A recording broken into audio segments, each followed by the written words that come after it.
Hi అండి, అందరికీ నమస్తే, అందరికీ వందనాలు. హ్యాపీ న్యూ ఇయర్, నూతన సంవత్సర శుభాకాంక్షలు. అయితే ఈరోజు చర్చిలో ఉండటం జరిగింది. సో కాబట్టి మీ అందరికీ చూపిస్తున్నాను, చూడండి మా చర్చి ఎలా ఉంటుంది అనేది. అంటే చాలామందికి చర్చి ఎలా ఉంటుందో లోపల తెలియదు అన్నమాట. సో కాబట్టి ఇలాంటి వాక్యాలు ఉంటాయన్నమాట, మంచి మాటలు ఉంటాయి. ఇలా గోడల నిండా వాక్యాలు ఉంటాయన్నమాట.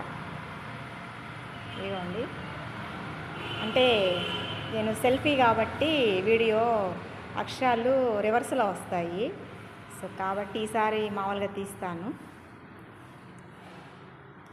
ఇదిగోండి, ఇది వచ్చేసి ఆత్మఫలాలు.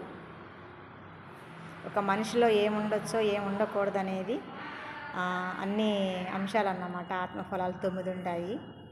సో కాబట్టి వీటిని బట్టి మేము నడుచుకుంటూ ఉంటాము. అయితే అన్నిట్లో మీరు పర్ఫెక్టా అంటే ఎప్పటికీ పర్ఫెక్ట్ కాలేమండి. కేవలం దేవుని బట్టే మేము నేర్చుకుంటూ ఉంటాము, అనుసరిస్తూ ఉంటాము.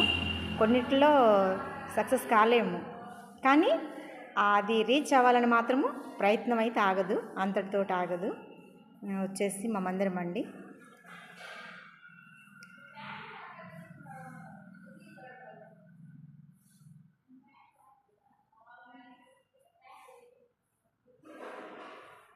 ఇది వచ్చేసి మా మందిరం అన్నమాట. అయితే మందిరంలోకి వస్తే మాత్రము చాలా ప్రశాంతంగా ఉంటుందండి. ఎందుకు అంటే ఎలాంటి సిచ్యువేషన్లో ఉన్నప్పటికీ కూడా ఆ మందిరంలోకి వచ్చి, ఇది వచ్చేసి బలిపీఠం అండి. మాకు ఇక్కడ కనిపిస్తుంది కదా, ఈ ఫ్లోర్ కనిపిస్తుంది కదా మీకు, ఇది ఫ్లోర్ కనిపిస్తుంది కదా, ఈ ఫ్లోర్ మాకు బలిపీఠం అన్నమాట. అయితే మేము ఇక్కడ మోకరించి ప్రార్థన చేసుకుంటాము. చాలా ప్రశాంతంగా ఉంటుంది అన్నమాట. మందిరంలోకి వస్తే చాలా ప్రశాంతంగా ఉంటుంది. అందరూ వచ్చినప్పుడే కాదండి, మేము ఎవరికి వాళ్ళము మాకు సమయం దొరికినప్పుడు ఎప్పుడూ కూడా మేము మందిరంలోకి వచ్చి ప్రార్థన చేసుకుంటూ ఉంటాం. అందుకే మా చర్చి ఎప్పుడూ డోర్లు వేసి ఉండదండి. మార్నింగ్ 6 నుంచి నైట్ 10 వరకు చర్చి తలుపులు ఎప్పుడు తీసే ఉంటాయి. ఎందుకంటే రోడ్డు పక్కన ఉంది చర్చి కాబట్టి ఎవరు ఎలాంటి అవసరతలో వస్తారు, ప్రార్థన చేసుకోవడానికి డోర్లు వేస్తే అట్లా అని మరి మా సేవకులు అయితే డోర్లు ఎప్పుడూ ఓపెన్ చేసి పెడతారన్నమాట ఈ మందిరానికి. ఇంకా ఎవరి పాటికి వాళ్ళు వచ్చి ప్రార్థన చేసుకొని వెళ్ళిపోవచ్చు అన్నమాట. సో కాబట్టి నైటు 10 గంటలకి డోర్లు క్లోజ్ చేస్తారు. అయితే ఇక్కడ ఎప్పుడూ ప్రార్థన ఉంటుందండి చర్చిలో. ఎలా అంటే ఉపవాస ప్రార్థన జరుగుతాయి.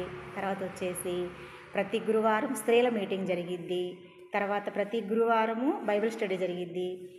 ప్రతి శుక్రవారం మళ్ళీ స్త్రీల సహవాసం నైటు, రాత్రిపూట అన్నమాట. 8 గంటల నుంచి 9:30 వరకు జరిగిద్ది. బుధవారం బైబిల్ స్టడీ 8 గంటల నుంచి రాత్రిపూట 9:30 వరకు జరిగిద్ది నైటు. అందరూ పనులకు వెళ్ళి వచ్చేవాళ్ళు ఉంటారు, పాపం జాబులకు వెళ్ళి వచ్చేవాళ్ళు ఉంటారు, స్టూడెంట్స్ ఉంటారు. అందరూ వాళ్ళ పనులు ముగించుకొని మళ్ళీ బైబిల్ స్టడీకి బుధవారము రాత్రి 8 గంటలకు వచ్చేస్తారు. 1.5 గంట జరిగిద్ది ప్రార్థన. 9:30 కల్లా, నైట్ 9:30 కల్లా మళ్ళీ తిరిగి వెళ్ళిపోతాం అన్నమాట. మరలా శనివారం వచ్చేసి విజ్ఞాపన ఉంటుంది. ఆ రోజు అన్నీ ఈ వారంలో చేసిన తప్పులన్నీ ఒప్పుకోవాలన్నమాట. అంటే గబక్కన ఎవరినన్నా ఇబ్బంది పెట్టామా, బాధ పెట్టామా అని క్షమించు ప్రభువా, మరలా నేను చెయ్యను అని దేవుడి దగ్గర ఒప్పుకోవాలన్నమాట. శనివారం రోజు విజ్ఞాపన జరిగిద్ది. తర్వాత వచ్చేసి ఆదివారం రోజు ఆరాధన జరిగిద్దండి. అయితే అంటే బల్లిస్తారు, దేవుని శరీరము రొట్టెగాను ఆయన రక్తము ద్రాక్షరసంగాను ఇస్తారన్నమాట. సో కాబట్టి మరి అందరూ కూడా తీసుకుంటారు. అయితే బాప్తిసం తీసుకున్న వాళ్ళు మాత్రమే ఆ బలిలో చేవేస్తారండి. రొట్టె తీసుకోవటం కానీ ద్రాక్షరసం తీసుకోవటం కానీ, అంతేగాని ఎవరు పడితే వాళ్ళు తీసుకోవడానికి లేదు. ఎవరైతే మేము యేసు ప్రభువుని నమ్ముతున్నాము అని చెప్పనని నీటి ద్వారా బాప్తిసం తీసుకుంటారో అది పారే నీళ్ళల్లో తీసుకుంటారండి. ఆ బాప్తిసం తీసుకున్న వాళ్ళు మాత్రమే అర్హులు. చాలా నియమ నిబంధనలు ఉంటాయి. క్రైస్తవ జీవితం అంటే ఆషామాషి కాదండి. ఎక్కడికైనా వెళ్ళిపోవచ్చు, ఏమైనా చేసేయచ్చు, ఏమైనా మాట్లాడేయచ్చు. మనల్ని అడిగేది ఎవరు అనే మాకు అలాంటి స్వేచ్ఛ అయితే ఉండదు. మేమంతా ఎలా అంటే ఒక రకంగా దేవునికి విధేయులై ఆయన చూస్తూ ఉంటాడు మేమేం చేసినా కూడా. ఎవరో దగ్గరుండి ఎదుటి చూసేటప్పుడు మేము చేసే క్రియల కంటే ఎవరు లేనప్పుడు మేము ఎలా ఉన్నామనేది దేవుడు చూస్తూ ఉంటాడు అనే ఒక నమ్మకంతో మేము ముందుకు కొనసాగుతూ ఉంటాము. సో కాబట్టి మా మానిటరింగ్ మొత్తము దేవుడే మమ్మల్ని మోల్డ్ చేస్తూ ఉంటారన్నమాట.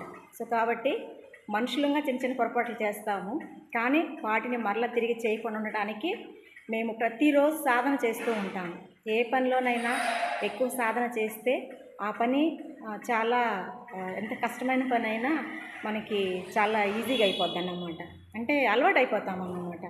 అలాగే పొద్దున్నే 5 గంటలకి లేదు, పొద్దున్నే తెల్లవారుజామున 3 గంటలకు లేచి ప్రార్థన చేసేవాళ్ళు ఉంటారండి. ఎవరి కోసం ప్రార్థన చేస్తారు అంటే ఒక్కరి కోసం కాదండి, ప్రపంచం కోసం చేస్తారు. ప్రపంచంలో ఉన్న ప్రతి ఒక్క మనిషి కోసం ప్రార్థన చేస్తారు, ప్రతి ఒక్క జీవి కొరకు ప్రార్థన చేస్తారు, ప్రతి ఒక్క రాజకీయ నాయకుల కొరకు ప్రార్థన చేస్తారు, మరి ఇతర దేశాల్లో ఉన్న అధిపతుల కొరకు ప్రార్థన చేస్తారు, యాజకుల కొరకు ప్రార్థన చేస్తారు, తర్వాత ప్రతి డిపార్ట్మెంట్లో పనిచేసే ఒక వ్యక్తి కొరకు ప్రార్థన చేస్తారు. అంతేకాకుండా స్టూడెంట్స్ కోసం ప్రార్థన చేస్తారు. తర్వాత నైట్ డ్రైవింగ్ చేస్తారు కదండి, ఎవరైతే ఉన్నారో అందరి కొరకు ప్రార్థన చేస్తారు. వాళ్ళు చక్కని డ్రైవింగ్ నైపుణ్యం కావాలి ప్రభువా అని చెప్పిన వారందరూ క్షేమంగా చేరాలని ప్రార్థన చేస్తారు. తర్వాత వచ్చేసి అలా అందరి కొరకు ప్రార్థన చేసిన తర్వాత మాత్రమే ప్రభువా నన్ను నా కుటుంబానికి జ్ఞాపకం చేసుకోమని మరి ప్రార్థన చేస్తామన్నమాట. ఇది ప్రతి క్రైస్తవుడు నిత్య జీవితంలో జరిగే ప్రతిరోజు జరిగే ప్రక్రియ. ఏదో ఒక పండగకో లేకపోతే ఒక రోజులోనో లేకపోతే ఏదో ఒక రోజు సందర్భాన్ని చూసుకొని ఒక 10 రోజులు కాదండి. క్రైస్తవ్యం తీసుకున్న దగ్గర నుంచి, క్రైస్తవుని యేసు ప్రభువుని స్వీకరించిన దగ్గర నుంచి ఇంకా మనము ఆయన సొత్తు అన్నమాట. కాబట్టి ఆయన ఏం చేశాడు, అందరి కొరకు ప్రార్థన చేశాడు, అందరికీ సహాయపడ్డాడు. నేను కూడా ఏంటంటే ఒక వెలిగించే ఒత్తిలాగా, వెలిగించబడిన ఒత్తి నలుగురు వెలిగిస్తుంది అన్నమాట. అలా వెలిగించే ఒత్తుల్లాగా మరి మేము ఒక క్రొవ్వొత్తి తను కరిగిపోతే ఇతరులకి వెలుగునిస్తుంది. ఆ విధంగా క్రైస్తవులు కూడా ఏంటంటే ఇతరులకు సహాయం చేసే విషయంలో ముందుంటారండి. అయితే అందరూ ఆ విధంగా ఉంటారా అంటే చాలా తక్కువ మంది కొంచెం అంటే కొంత లోకంలో ఉంటారు కాబట్టి, అంటే స్నేహ స్వభావాలు కానీ ఏదైనా కానీ దేవుని లోతు అంటే ఆయనతో స్నేహ సంబంధాలు ఎక్కువ కలిగి ఉన్న వాళ్ళు మాత్రము ఆయన మాట చెప్పినట్టు వింటారు, దేవుడు చెప్పిన మాట వింటారు. ఆయన లోతు తెలియకుండా ఏదో హాయ్ బాయ్ అని వెళ్తూ ఉంటారు కదండి, వాళ్ళు మాత్రం అటుకిటుకి ఉంటారు. కాబట్టి అయితే ఎక్కువ శాతం క్రైస్తవులు మాత్రం మానక ప్రతిరోజు ఉదయం సాయంత్రం ప్రార్థన చేస్తారు. అయితే ఇంకా కొన్ని చోట్ల అయితే ఉదయం మధ్యాహ్నం సాయంత్రం 3 పూటలు ప్రార్థన చేస్తారండి.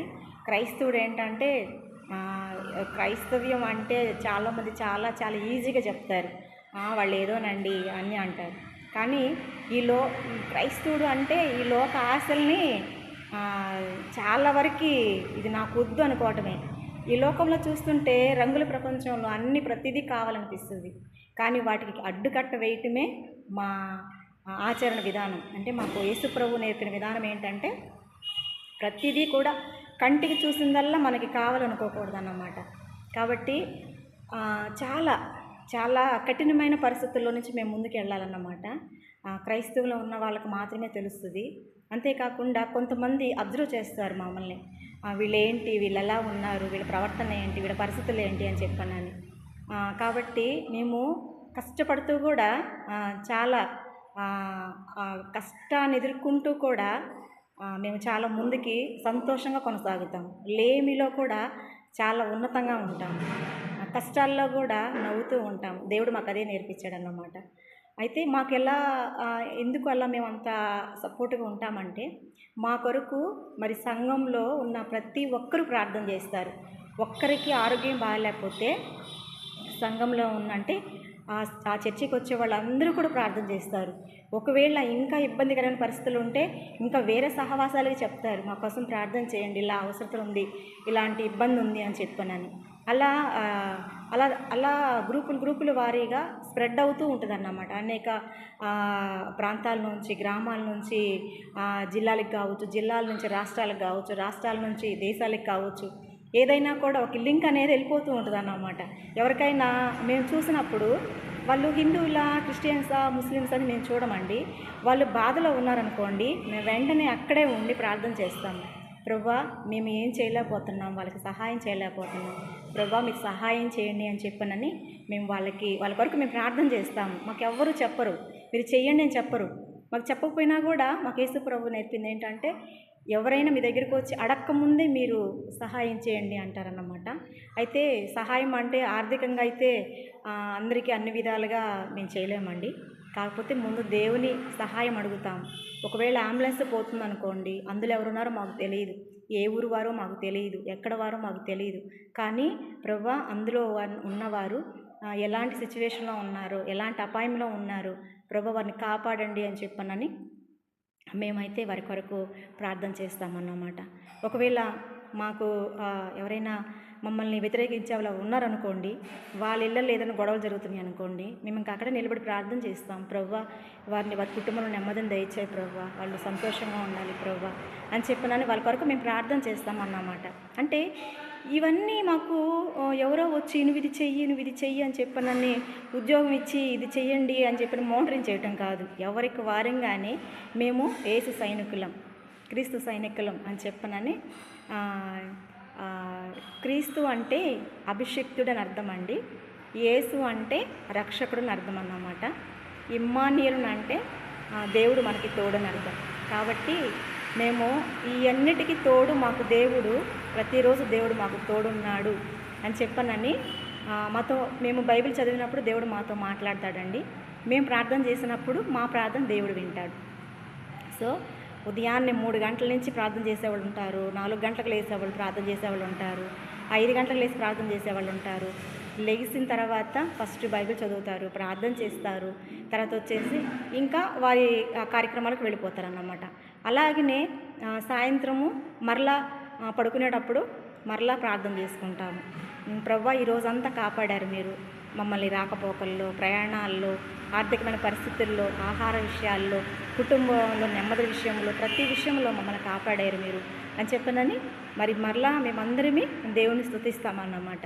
స్తుతించి అందరి కొరకు ప్రార్థన చేసి అప్పుడు మా కొరకు ప్రార్థన చేసుకొని అప్పుడు మేము నిద్రకు ఉపక్రమిస్తామన్నమాట. సో కాబట్టి క్రైస్తవ జీవితము చాలామంది యూట్యూబ్లో వింటున్నప్పుడు వాళ్ళు ఏంటో చేస్తుంటారండి, వాళ్ళు ఏదో అతిగా చేస్తున్నారండి అని చెప్పని అంటారు. మీకు ఉన్నట్లే మాకు ఉద్యోగాలు ఉన్నాయి, మీకు ఉన్నట్లే మాకు కుటుంబాలు ఉన్నాయి, మీకు ఉన్నట్లే మాకు ఆర్థికమైన పరిస్థితులు ఉన్నాయి, మీకు ఉన్నట్లు మాకు అనారోగ్య పరిస్థితులు ఉన్నాయి, మీకేమున్నాయో మాకు అన్నీ ఉన్నాయి. అయినప్పటికీ కూడా మేమేం చేస్తామంటే దేవుడు మాకిచ్చిన పనిని బట్టి మేము అనేక మంది కొరకు ప్రార్థన చేస్తాము. మా సమయాన్ని వెచ్చిస్తాం మేము. మరి మాకు పని బాటలేదా, లేకపోతే మాకేమన్నా ఎవరైనా పోషిస్తున్నారా, ఇంకా వీళ్ళకి పని బాట లేదు, వీళ్ళకి ఇంకా వీళ్ళకి పని చేసినంత అవసరం లేదు, వాళ్ళకి చక్కగా గడిచిపోతుంది అనుకోవడానికి. నిజంగా అండి, చాలామంది అనుకుంటారు క్రిస్టియన్స్కి చాలామంది డబ్బులు పంపిస్తున్నారు అని చెప్పనని నిన్న ఒక ఇంటర్వ్యూలో ఎవరో ఒక లేడీ మాట్లాడుతుంటే విన్నాను. అందరికీ అన్ని చోట్ల పంపించరండి. ఎందుకు అంటే ఉన్నత దేశాల్లో కూడా ఈ రోజున మనకి వాళ్ళు కష్టపడి సంపాదించిన అమౌంట్లో నుంచి 10% తీస్తారు. అది ఎవరికి పంపిస్తారంటే ఎక్కువగా భారతదేశానికి పంపించేవాళ్ళు. ఎందుకో తెలుసా? మనము అట్టడుగులో ఉన్నామని, మనకి అక్షరాస్యత లేదని, మనం దారిద్ర్య రేఖను ఉన్నామని చెప్పనని, మనకి అనారోగ్య పరిస్థితుల్లో ఉన్నామని చెప్పనని ఎంతోమంది క్రైస్తవ మిషనరీలు వచ్చారన్నమాట మన దేశానికి వచ్చి వాళ్ళు లగ్జరీ లైఫ్ని పోగొట్టుకొని మరి ఇక్కడికి వచ్చి ఎన్నో అవమానాలు, నిందలు, మరి ఇంతగానో ఇబ్బంది పడి మరి చాలామంది ఇక్కడే చనిపోయారన్నమాట. వాళ్ళ దేశాలను వదిలిపెట్టి రావడానికి ఎవరు మోటివేషను? యేసు ప్రభువేనండి. మరి మదర్ తెరిసా గారు మరి ఇండియాకి రావడానికి కారణం ఏంటి? కలకత్తాలోకి వచ్చి మురికివాడల్లో కుష్ఠరోగులకి చేయాల్సినంత అవసరం ఏంటి? ఇక్కడ ఉన్నవారు చేయొచ్చు కదా. ఇంతమంది గొప్ప చాలామంది సేవకులు ఉన్నారు, అనేక ధర్మాలను పాటించే వాళ్ళు ఉన్నారు, ఎందుకు చేయలేదు? మరి ప్రపంచానికి మదర్ తెరిసా అమ్మ ఎందుకు అయింది అంటే యేసుప్రభుని నమ్మింది ఆమె ప్రేమ చూపించింది, యేసుప్రభు ప్రేమ చూపించిందన్నమాట. మాటలు చెప్పడం చాలా ఈజీ అండి, కానీ దాన్ని అనుసరించి చూడండి అది ఎంత కష్టమో తెలుసా. ఒక్క అబద్ధాన్ని ఎదుటి వాళ్ళని మెప్పించాలని చెప్పనని అబద్ధాలు చెప్పేవాళ్ళు మీరు ఆ అబద్ధాలు ఆపండి, అది జయించండి మీరు, అది ఎంత కష్టమైన పని మీకు తెలుస్తుంది. అంతేకాని క్రైస్తవులకి ఏం పని బట్టలు లేకపోతే కోట్ల ఆస్తి ఇతర దేశాల నుంచి ఎవరికి రావట్లేదండి. మేము కూలి పని చేసుకునే వాళ్ళు ఉన్నారు. ఎందుకంటే ఎప్పుడైనా కష్టపడే వాళ్ళకి ఎదుటివారు కష్టపడుతుందన్న ఒక విషయాన్ని మనకు తెలుస్తుంది. కష్టమైన తెలియకుండా పెరిగిన వాళ్ళకి చూసిందే అది నిజమని కాదు, వాళ్ళ లైఫ్లోకి వెళ్ళండి, వాళ్ళ జీవితాల్లో చూడండి, మీరు కొంతకాలం వాళ్ళతో ట్రావెల్ చేయండి, అప్పుడు అది వాళ్ళు నిజమా అబద్ధం అనేది మీకు తెలుస్తుంది అన్నమాట. సో కాబట్టి ఈ రోజున చాలామంది అంటున్నారు ఫారిన్ దేవుడు ఎక్కడి నుంచో వచ్చాడని చెప్పానని. మరి ఇక్కడి నుంచే ఫారిన్ ఎందుకు వెళ్తున్నారు? మీరు అక్కడికి వెళ్ళి గుళ్ళు కడుతున్నారు కదా, గుళ్ళు కడుతున్నారు, చక్కగా మరి పూజలు చేస్తున్నారు, అక్కడ ఎవరు వ్యతిరేకించలేదే, అక్కడి నుంచి ఎవరిని పంపించలేదే. ఎందుకని? వాళ్ళు మిమ్మల్ని గౌరవిస్తున్నారు అంటే మనం గౌరవించలేకపోతున్నాము. ఈ రోజున పిన్నిస్ దగ్గర నుంచి మనం వాడే ప్రతి టెక్నాలజీ కూడా ఫ్యాన్లు కావచ్చు, తర్వాత వచ్చేసి చిన్న బోల్టులు కూడా సమస్తం కూడా మరి క్రిస్టియన్ సైంటిస్టులు కనిపెట్టినవేనండి. ఒక ఆపరేషన్ చేసేటప్పుడు మరి మంది ఇచ్చే మెడిసిన్ కానీ, తర్వాత వచ్చేసి మరి బల్బులు కానీ, తర్వాత వచ్చేసి మనం వాడుకునే టెక్నాలజీ మొత్తము మరి సెల్ ఫోన్లు కావచ్చు, లేకపోతే మరి మనము వాడే కంప్యూటర్స్ కావచ్చు, లేకపోతే ఇప్పుడు హెల్త్కి సంబంధించిన ప్రోడక్ట్లు చాలా వస్తున్నాయి, ఆ ప్రోడక్ట్లో కూడా చాలా ఉపయోగిస్తున్నారు. అవన్నీ కూడా క్రిస్టియన్ సైంటిస్టులు కనిపెట్టినవేనండి. అంతేకాని మరి అవన్నీ మీరు వాడటం మానేసినప్పుడు అప్పుడు మీకు అది నిజమా అబద్ధమని తెలుస్తుంది. ఎందుకు అంటే వాళ్ళందరూ కూడా బైబిల్ చదివిన వారేనండి. బైబిల్ చదివి వారందరూ కూడా మరి దేవాతి దేవుడికి లోబడి మరి వాళ్ళు ఎంతో శ్రమలు పడి మరి ఈ రోజున పుస్తకాలు అచ్చు యంత్రము బైబిల్ని చించేస్తున్నారు, తొక్కేస్తున్నారు, కాల్చేస్తున్నారు. మరి మీరు పుస్తకాలు మన దేశంలో పుస్తకాలు ప్రింట్ అవ్వడానికి ప్రింట్ మిషన్ తీసుకొచ్చింది ఎవరండి? ఎవరు తీసుకొచ్చారు? మీరు గూగుల్లో పట్టండి. ఈరోజు మీరు వాడే బస్సులు కానీ, తర్వాత వచ్చేసి సైకిళ్ళు కానీ, మోటార్ సైకిళ్ళు కానీ, కార్లు కానీ, మరి విమానాలు కానీ ప్రతిదీ కూడా మరి క్రైస్తవ సైంటిస్టులు కనిపెట్టినవేనండి. తెలుసుకోండి, లోతుల్లోకి వెళ్ళి తెలుసుకోండి, చరిత్ర తెలుసుకోండి. అంతేకాని ఏదో ఇదేమీ ఏంటంటే లైఫ్ అనేది వడ్డించిన విస్తరేం కాదండి. అలాగే క్రైస్తవ జీవితం కూడా వడ్డించిన విస్తర కాదు. చాలా కష్టపడాలి. క్రైస్తవ జీవితంలోకి రావడానికి ఎందుకు రారు అంటే తెలుసా అండి? అబద్ధాలు ఆడడం మానాలి, అది చాలా కష్టం, అందుకు రారు. తర్వాత వచ్చేసి ఇతరులని అబద్ధాలు చెప్పి వాళ్ళ సొమ్మును కొంచెం కాజేయాలి, అది చాలా కష్టం, అది మానుకోవటం కష్టం. మనం ఎదగాలంటే ఇంకొకరు తొక్కాలి, కాబట్టి అందులోకి రారు. ఇంకోటి వచ్చేసి త్రాగుబోతులు ఉన్నారు, త్రాగే వాళ్ళు ఉన్నారు, వాళ్ళ కుటుంబాలను పాడు చేసుకుంటారు, కానీ వాళ్ళు ఎంజాయ్ చేస్తారు, అది మానుకోవాలని ఇక్కడికి రారు. ఇంకా చాలా పాపాలు ఉన్నాయి లోకంలో, వాటన్నిటిని మానుకోవాలంటే రారు. కేవలం శరీరేచ్ఛల్ని వదులుకోలేక క్రైస్తవుల మీద బురద జల్లుతున్నారు. వాస్తవంగా జనవరి 1 అనేది, జనవరి 1వ తారీఖు అనేది ఈ రోజున చాలామందికి తెలియని మర్మం ఒకటి ఉందండి. యేసు ప్రభుకి ఈరోజు మనకి పిల్లలకి పుట్టినప్పుడు వాళ్ళకి పిల్లలకి స్నానం చేపిస్తాం కదండి. కొంతమందికి 7వ రోజు చేపిస్తారు, కొంతమందికి 9వ రోజు చేపిస్తారు. కానీ యేసు ప్రభుకి బైబిల్ గ్రంథం ప్రకారము 8వ రోజు ఆయనకి స్నానం చేయించారన్నమాట. ఈ రోజు ఆయనకి పేరు పెట్టిన రోజు అన్నమాట. వాళ్ళకి దేవునికి దేవుడు వాళ్ళకి ఇచ్చిన గ్రంథము మొదట్లో వచ్చేసి క్రొత్త నిబంధన, పాత నిబంధన అన్నమాట, ధర్మశాస్త్ర గ్రంథము. నెరవేర్చడానికి వచ్చిన యేసు ప్రభు ఆయనకి ఆ రోజు స్నానం చేపించి ఆయనకి పేరు పెట్టి ఆ రోజు దేవాలయంలో మరి ఆయనకి చేయవలసిన కార్యక్రమాలన్నీ చేశారన్నమాట. సో కాబట్టి చాలామందికి తెలియదు. జనవరి 1 వస్తుందంటే నైటు మేము అందరం చర్చిలో ఉన్నాము, చాలామంది యవ్వనస్తులు బళ్ళు వేసుకొని పెద్దగా అరుచుకుంటూ మరి పెద్ద కేకలు వేసుకుంటూ మరి తాగున్నారో తాగలేదో కావాలన్నా సరే తెలియదు, కానీ అంత స్పీడ్గా బండ్లు దోలుతూ అరుచుకుంటూ వెళుతున్నారు. అసలు ఏంటి 1వ తారీఖు జనవరి 1వ తారీఖు అంటే ఏంటండి? చాలామందికి తెలియదు, తెలుసుకోండి. యేసు ప్రభువుకి స్నానం రోజు అన్నమాట. అంటే డిసెంబర్ 25వ తారీఖు యేసు ప్రభు పుడితే మరి జనవరి 1వ తారీఖు మరి ఆయనకి స్నానం చేసించే రోజు అన్నమాట. సో కాబట్టి ఈ విషయాలు చాలామందికి తెలియదు. తెలుసుకోండి. సమయాలు సెల్ ఫోన్లో కూర్చొని పిచ్చి పిచ్చి పార్టీ అని చెప్పనని ఈ టిక్ టాక్లు అవన్నీ చూసుకునే కాడికి చరిత్ర తెలుసుకోండి. ఒకసారి బైబిల్ గ్రంథం చదవండి. బైబిల్ని తప్పు అని చెప్పడానికి చదివిన వాళ్ళు ఆయన భక్తులు అయిపోయారు అన్నమాట. అందులో నేను ఒకదాన్ని అన్నమాట. అది అంతకుముందు చెప్పుకున్నాను నేను. ఎందుకంటే దేవుడు నాతో మాట్లాడితేనే, ఎవరో చెప్తే నేను మందిరానికి రాలా. నాకై నేను మందిరానికి వెళ్ళాను.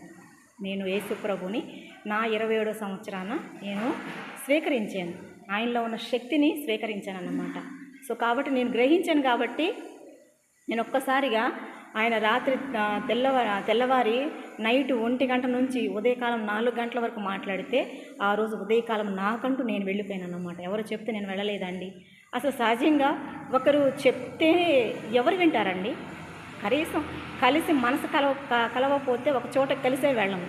అలాంటిది ఎవరో చెప్పంలోనే అందరూ మార్చేస్తున్నారంటే మీకేమన్నా గొంతుల దగ్గర ఏమన్నా కత్తి ఏమన్నా పెట్టి లేదు మీరు యేసుప్రభు నమ్ముకోకపోతే మేము చంపేస్తామని చెప్పి ఏమన్నా బెదిరిస్తున్నారు? ఎవరన్నా బతిలాడుకుంటున్నారండి. అమ్మా మారండి, అమ్మా అయ్యా మారండి, అయ్యా మీ బ్రతుకులు మార్చుకోండి అయ్యా అని చెప్పనని బ్రతిమలాడుకుంటున్నాము. ఎందుకు బతిలాడుకుంటున్నామంటే ఆయన మాకు ఇచ్చిన ప్రేమను బట్టి. ఒక తల్లికి మించిన ప్రేమ ఆయన దగ్గర ఉంది. సో కాబట్టి ఒక బస్సు ఎక్కామంటే చాలామంది ఒక పసిబిడ్డ వచ్చిందంటే, ఒక గర్భిణీ వచ్చిందంటే లెగవరండి. కేవలం ఎవరైనా లేచి నిలబడ్డారంటే అది స్త్రీల్లో కానీ పురుషుల్లో కానీ అది క్రైస్తవులే, దేవుని నమ్మిన పిల్లలైతేనే. ఎందుకంటే గమనించండి మీరు, ఒక రైల్వే స్టేషన్ కావచ్చు, ప్రతిదానికి సర్దుకుంటారన్నమాట. అయ్యో పాప మనతోటి వారే కదా అని సర్దుకుంటారన్నమాట. అది మిగతా వాళ్ళు మేము చెప్పుకుంటారు కదా, మేము చాలా ఇది చేస్తామని చెప్పానని. గుడి పక్కన కూర్చున్న యాచన చేసే వ్యక్తికి కొంచెం ఒక అరటిపండు ఇవ్వరండి. అక్కడికి వెళ్ళి పాలు చెంబులు